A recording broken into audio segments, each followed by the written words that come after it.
It's time for Transport Line, the program that showcases the contributions of all modes of transportation to the socio-economic growth and development of our country, Africa, and the rest of the world.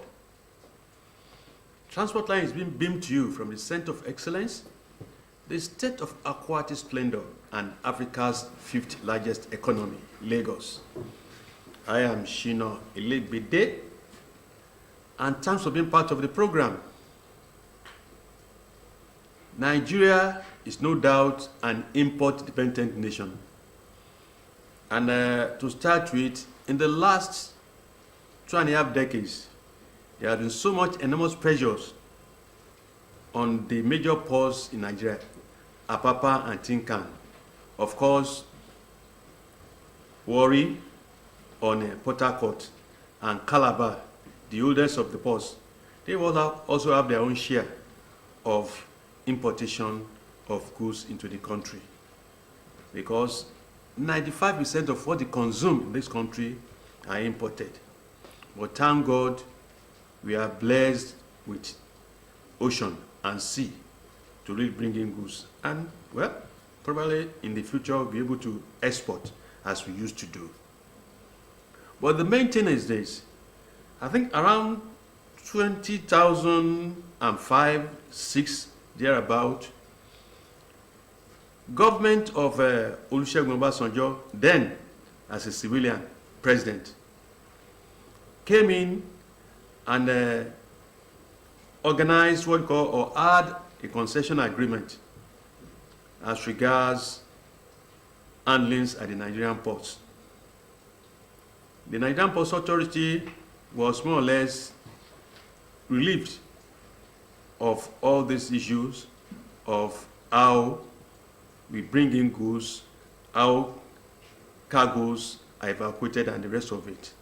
So the importance of this concession agreement, which was signed between 2005 and 2006, was to improve efficiency at Nigerian ports. But have we really achieved this?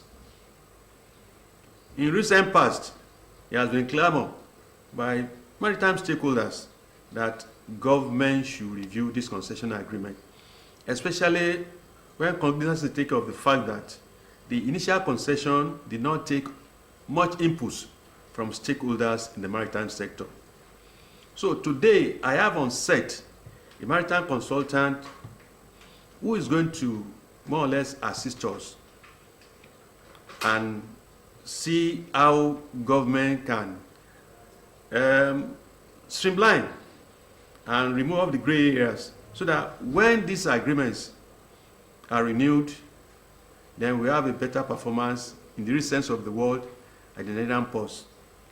Remember, from investigation, this concession agreement is between 15 and 25 years. So whatever happens, some of those concessionaires are due for renewal, or we have new people on board. But we are going to start with how things has been, how it's fair, and the way forward. On set is a maritime consultant, lecturer, and author, Dr. Charles Okorefe, who is going to really x-ray this journey so far and postulate what should be done. Unlike before, when inputs were not taken from stakeholders. Charles, you are welcome to the program. Thanks for having me. Charles, concession agreement. In the last 6 months or so, maritime stakeholders have been clamoring that, look, it's time for government to review this concession agreement. To start with, do you agree with them? And if so, what are the areas you think government should look into?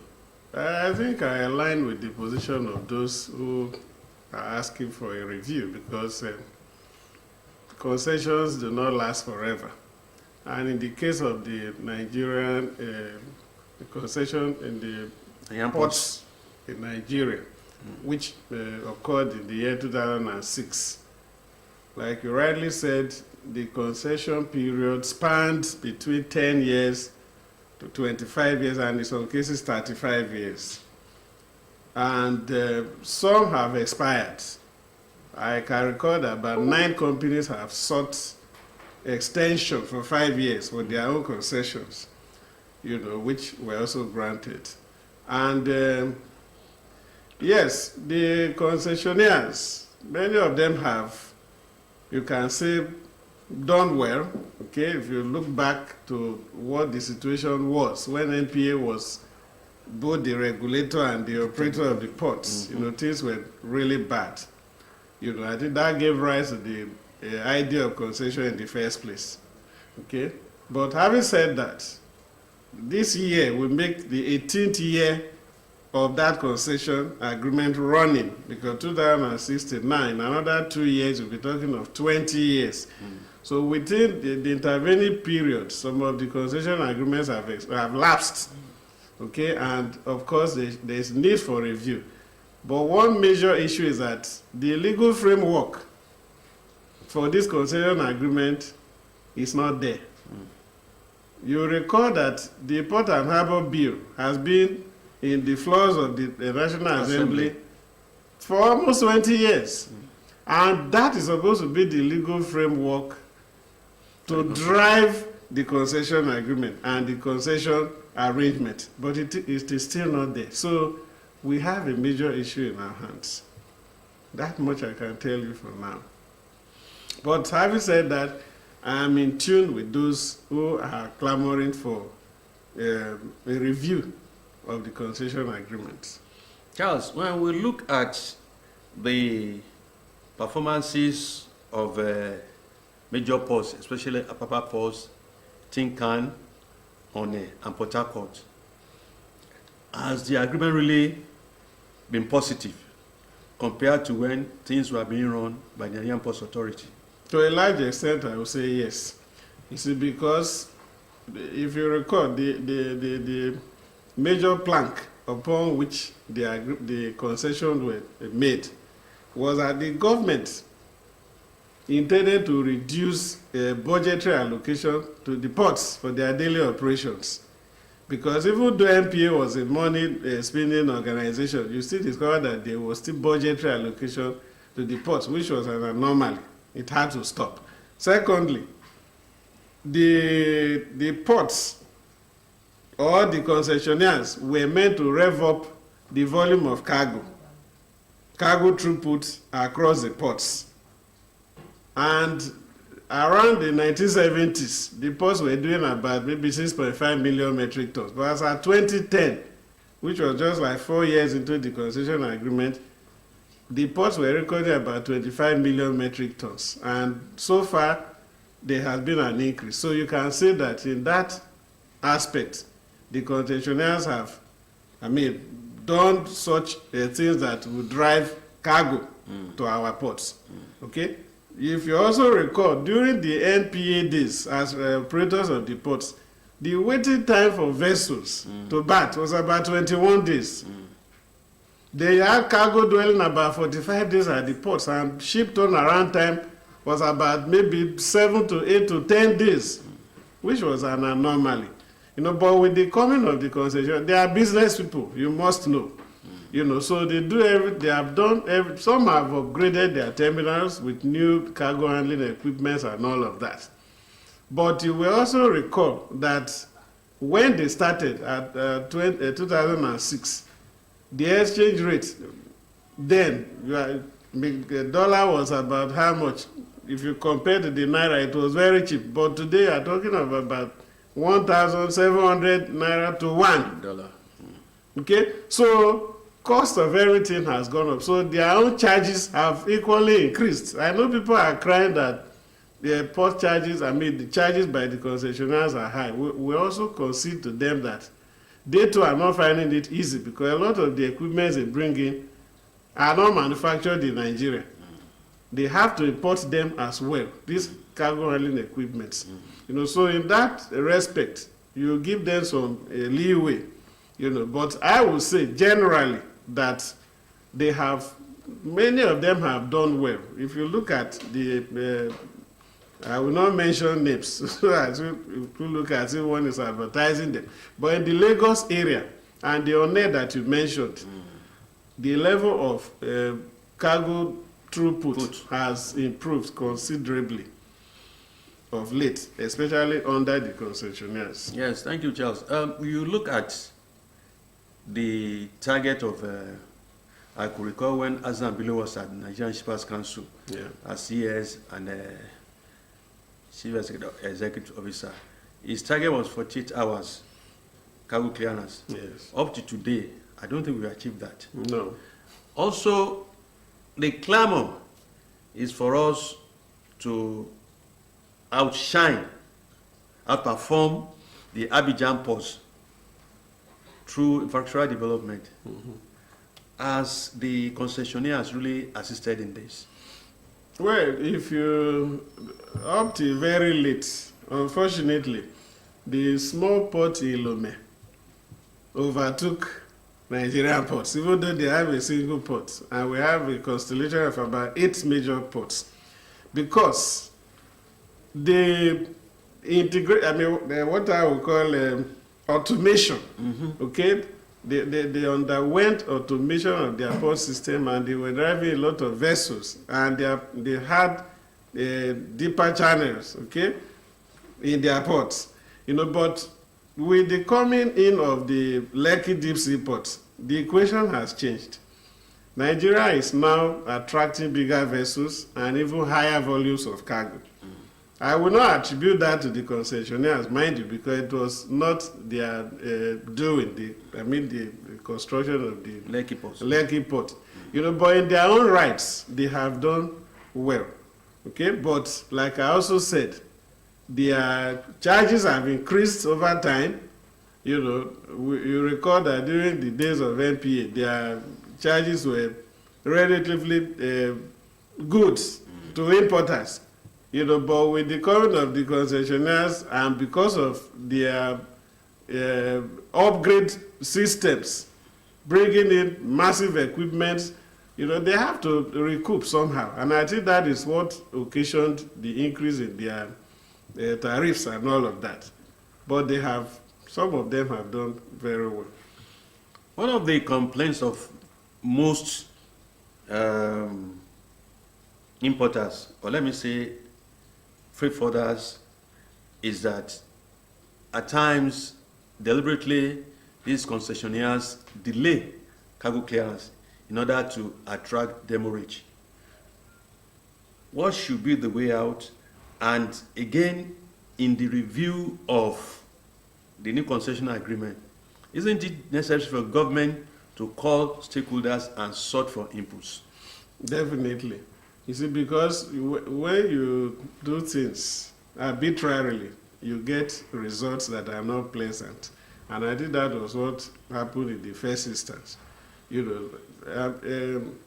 Most of the concessionaires, like you have rightly said, what we observed in time past, especially when they were starting, is that when they didn't have enough equipment, cargo handling equipment in the terminals, especially the container terminals, what they do is that when a vessel arrives, they remove their cargo handling equipment from the terminals to the ship side. Because they too don't want to pay demurrage on their vessels. So they deprive those whose cargo are already in their terminals of the utility of those equipments for their own selfish, put it that way now, because they want to clear their vessels and go. Why there are not enough equipment in the terminals to handle cargo. But I think that has changed over time. You see, because with the passage of time, they have improved in the provision of cargo handling equipment. But when you look at things like container deposit, for instance, ordinarily each of these operators, especially the container handlers, they are supposed to have empty container handling bay where importers are supposed to go and stamp them when they are done. But in most cases, that is not the case. So you find out that these containers spend longer time outside while they are charging you per day as those containers are outside. So it's a major issue. Then, congestion. Thank God the Apapa, Maitu, the highway or expressway had been cleared of congestion. That was a major problem, especially for export cargo as well. Okay? So in a way, yes, you can say they've tried to play some pranks. That is a terminal operators. Okay? And by doing that, is punishment to importer because they must pay the demurrage, whether you like it or not. And I think stakeholders have to find a way, to make inputs to government's position that has to stop. They must provide a handling base for their empty containers, and they must also ensure that their systems work, because most times there is system failure. You go to want to release cargo, they tell you that there is no network. It also happens with the customs, where you want to do your assessment and all of that. So there must be upgrade of their systems to ensure that their systems work accordingly and importers are not made to suffer for their negligence. It's a major point that stakeholders need to make to government, because it must be a win-win situation. Why they are handling cargo efficiently, which the major reason they are put there as concessionaires, they must also ensure that the interests of importers are protected by way of efficient cargo handling and quick return, especially payment of container deposits, because most times it takes like forever for you to get your money back when you make container deposits, but they are quick to take it from you. Those are the areas that must be critically looked into. Before we round it up, Charles, I'm glad you mentioned you brought in customs. They declared over 5.07 trillion naira revenue for this year. And of course, the concessionaire too, their main target is to what? Make sure that they make profit. But at the end of the day, it is we Nigerians that will bear the brunt, because whatever cost, what have you, they pass it to the end consumer, which we are. What can be done? Tariffs are being increased, concessionaires are doing their own, and every day we talk about inflation. What should be done? I think the first area the government has to look into is how to bring down what I would call this a currency issue, the exchange issue. The exchange rate issue is a major killer. As at last year, let's say about March, April, the exchange rate was still about maybe 650 naira. That is exchange rate for cargo clearance. But as at now that we are speaking, I think it's about 1,480 or 1,500 and something. So that increase has to be borne by somebody, and that is you and I, because an importer will recoup. Yes. However it is, he will not make a loss because he will not be able to go back to buy goods tomorrow. So the government has to find ways to make sure that the exchange rate regime in Nigeria is, critically looked into to see how it can be brought down so that prices of goods and services will also go down, because it's affecting everybody and every facet of business, especially imports, because we are an import-dependent economy. So everything you are bringing in with the dollar value so high, it affects everybody, and that is not good for the economy going forward. Dr. Charles Okorife, I want to thank you for finding time to come on board. Thank you very much. I hope government will take cognizance of the inputs from people like you as we prepare to really renew the concession agreement. I thank you very much for finding time. Thank you very much. So I want to thank you for keeping us company. But remember to continue to be your brother's keeper. Be compassionate. That way we have a better Nigeria. Till next time, bye-bye for now.